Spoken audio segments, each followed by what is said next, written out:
Clarion was one of the most successful missions conducted by the 8th Air Force. Clarion was designed to give the German transportation system a paralyzing blow with a minimum loss to ourselves. For a considerable length of time, we worked on plans which would most effectively disrupt the flow of men and materials to the fighting fronts by conducting a series of attacks against vital points in the German transportation system.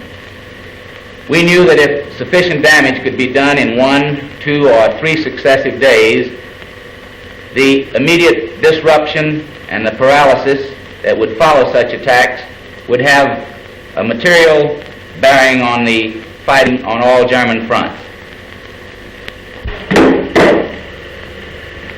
On first consideration, the best way to accomplish this would be to attack large rail centers such as Hamm, Kassel, Frankfurt, Leipzig, Berlin, or scores of others. But these yards are large. For example, Hamm is almost 2.5 miles long and about 1/2 mile wide. They're so large that any one of them would absorb anywhere from 1/3 to all of the effort of the 8th Air Force on any one operation. Furthermore, they're so numerous that our desired objective could not be achieved in 2 or 3 days. In other words, operations against these yards are really of a long-term character. The long-term effect is gained by destroying the railroad station, repair facilities, signal equipment, as well as military supplies that may be in the rolling stock in the yard at the time of attack.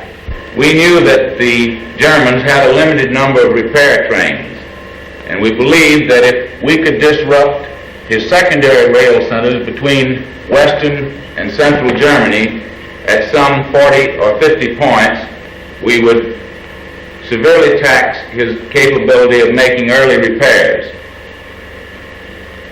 We therefore felt that attacking the secondary rail centers would give us greater promise of attaining an immediate effect against his entire transportation system.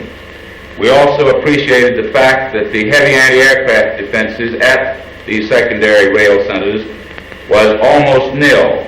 Therefore, we would keep our losses at a minimum and would also be given greater latitude in bombing altitude. When the weather forecast on the night of 21st of February indicated 2 successive days of good weather, the plan was put into operation by SHAEF and USTAF. 43 primary targets lying within the area bounded by Nuremberg, Hamburg, and Berlin had already been selected. They were selected on the basis of their importance within the German transportation system, and successful attacks against them would disrupt and interdict the rail lines in an area of 30,000 square miles. The next morning, Washington's birthday, a force of 1,372 heavy bombers, escorted by 677 fighters, went in to attack 25 of the assigned primaries. However, due to weather conditions in the target areas of the 3rd Air Division, 7 of the primary targets were abandoned in favor of 11 secondary targets, also marshalling yards. In all, the 8th Air Force attacked 29 targets, dropping a total of 3,895 tons of bombs. Good navigation resulted in the bombers and fighters making good their planned routes and rendezvous. Northeim marshalling yards. 48 bombers dropped approximately 125 tons on the Northeim marshalling yards. Numerous patterns burst squarely on the yards at several points. Lines were cut in numerous places, and the rolling stock facilities and junctions were heavily damaged. Bamberg marshalling yards. The Bamberg yards were bombed through 10/10 of cloud by 64 bombers, which dropped 50 500-pounders on the targets. The results were unobserved due to cloud coverage. Ansbach marshalling yards. 420 tons of bombs were dropped on the Ansbach yards by 143 bombers with good to very good results.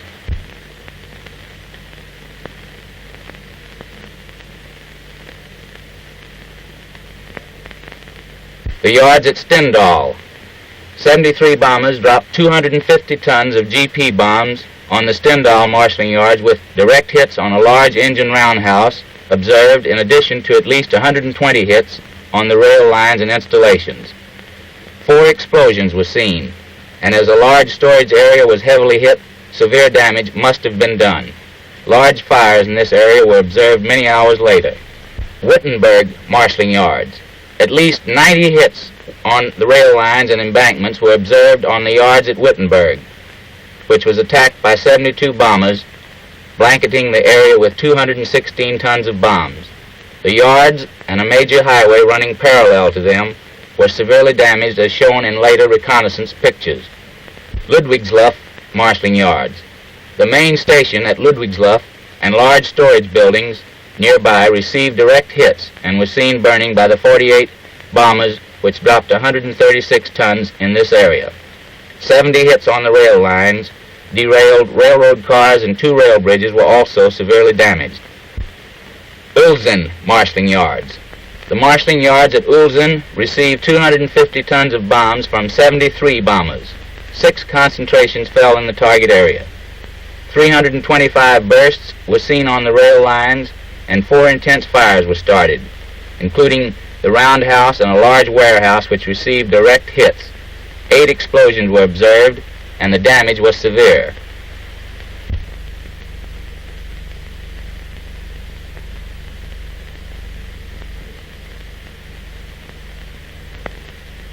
The yards at Lüneburg. The marshalling yards at Lüneburg were hit by 39 bombers, which dropped 115 tons. 3 concentrations fell in the target area. 200 bursts hit the rail lines and installations, including the roundhouse and large warehouses. 2 rail bridges and 1 road bridge were hit, and there was an intense explosion among oil tankers in the yards.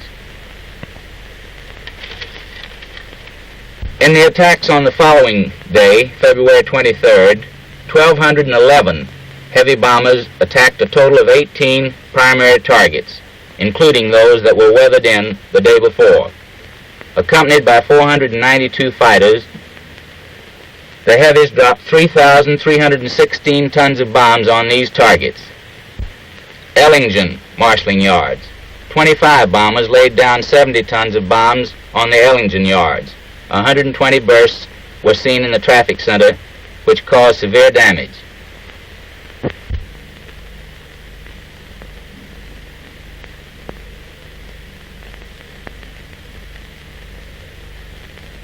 Crailsheim marshalling yards. 300 rail cars were in the target area at Crailsheim when hit by 114 tons of bombs from 52 bombers. Railway cars and the main lines through the center of the yard were heavily hit, as were adjoining warehouses. The damage should be most severe.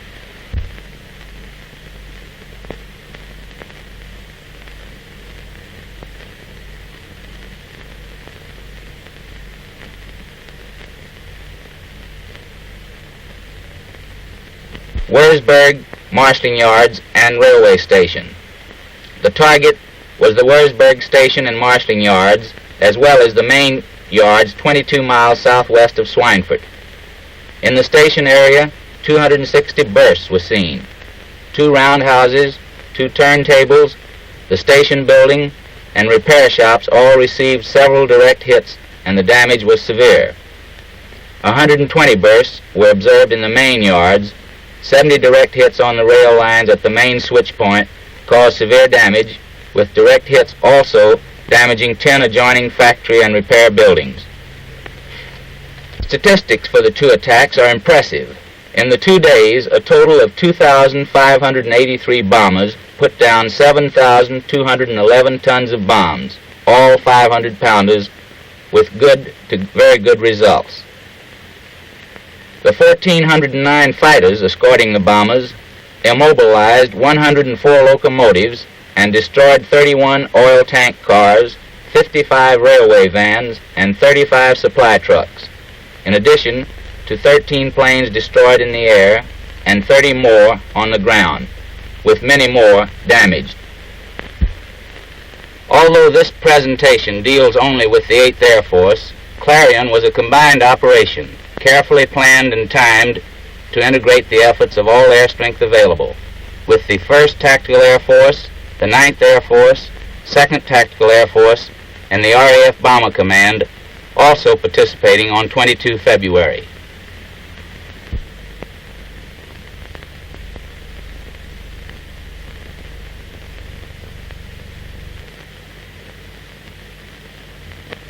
Careful planning of routes and selection of targets, as well as accurate weather forecasting, made it possible for the bombers to attack at relatively low altitudes. Of the 2,583 bombers sortied, only 1 was lost to enemy aircraft, 2 to flak, and 4 for other reasons. Of the 1,409 escorting fighters, not 1 was lost in combat, although 5 were lost to light anti-aircraft while strafing and 15 to other reasons.